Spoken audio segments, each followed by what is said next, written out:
Hi and welcome back to DTTV. I'm joined here today by Jaime Smith. Hi Jamie. All right, Simon. I noticed you've had a couple, mate. I did indeed. Yeah, do you want to give us a little run through about the inevitable captures, mate? Indeed so. Well, I mean, we came down, what was it, Wednesday, something like that. Yeah. Never seen the lake before. And we plumped for this end. We'd seen like a couple of fish bosh, hadn't we? So we'd seen bosh over in that corner over there. So I thought I'd adopt kind of Sandhurst style tactics really. Luckily for me, I'm a bailiff on Sandhurst, and I've always adopted a one fish at a time approach on there. Yeah. You know, one mouthful at a time. Don't go in too heavy with the bait. Just little bits of little chops, little barrels, you know, little bits of plastic, used in conjunction with a bag of pellet, and that set me in good stead. So didn't have anything the first night on here. Bit unfortunate really, but then I see one bosh just off to the right here, about 15 yards out, something like that. Stuck a bait on it immediately, and within what, a couple of hours, something like that, had a nice 21 pounder, my first Essex carp. So I was well chuffed with that one. Well done, mate. Cheers, mate. Nice scaly one, so well chuffed with him. Welcome to Essex. Thank you.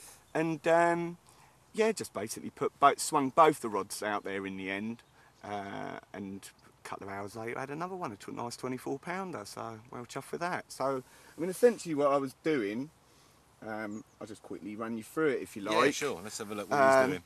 I was using the fish and blood barrels with the fresh orange in there, which are quite nice, as I'm using the pellets in like a little bag. So it matches up very nicely. Exactly. Doesn't it? I mean, in with what you're doing. Yeah, so you don't want to use like a big 18mm boilie or 20mm boilie. You want something that matches in with it, something nice and discreet, like fine down. So these fit the bill perfectly, really. I've got like a little enticer on the top there, like a little bit of yellow sweet corn, mini sweet corn. And this is pretty much the bottom bait rig I use for all of my bottom bait fishing.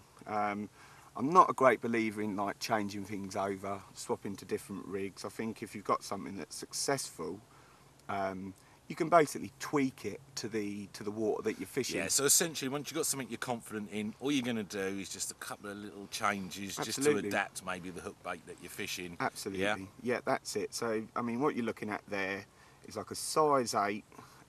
It's got an in-turn point, an in-turn eye, nice sharp hook, quite a wide gape on it. Yeah.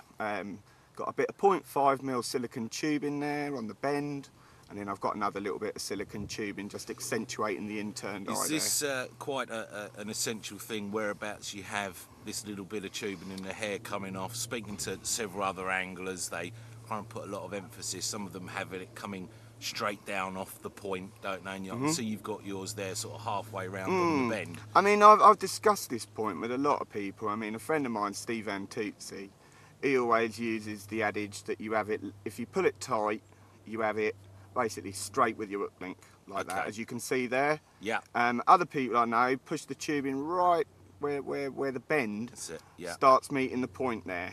Other people have it like a little bit up the shank. So I think you just use it the way that you're happy with, to be honest. So again, with it's a confidence thing. It's a confidence thing. Try either one and see which one works for you. Certainly. I mean, I've always used it like that. I like using quite thick wall silicone tubing on that, Simon, purely because it just holds it in position quite nicely.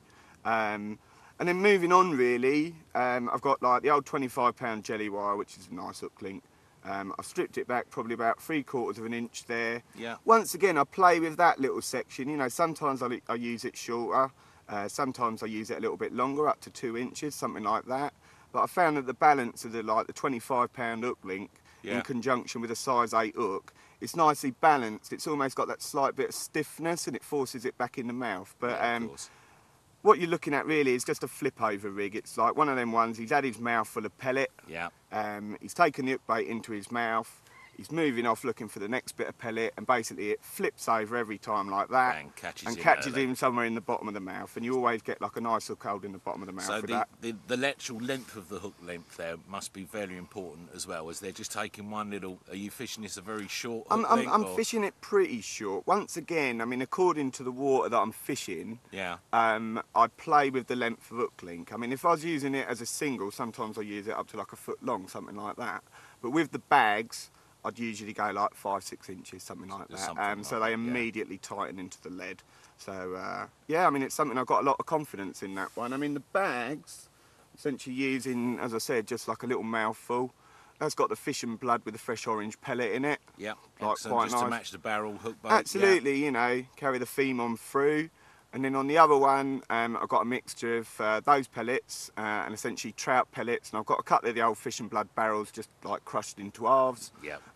Just to mix up the sizes and confuse them a little bit. So, I mean, that's something I've caught a lot of fish out on Sandhurst. And I mean, you come to a water like this, and essentially you just use like what you know, and I thought, well, that's set me in good stead on a water like Sandhurst, so I might as well use it on here, and I've caught a couple, so I'm well chuffed. Yeah, I mean, they're very sort of similarly stocked lakes, aren't they? They've got quite a few fish in them, and it seems a quick bite tactic, doesn't it? Absolutely, yeah. All right, okay, thanks very much, Jamie. Nice one, Simon. Cheers. Well done, your fish, mate. Thank you, mate.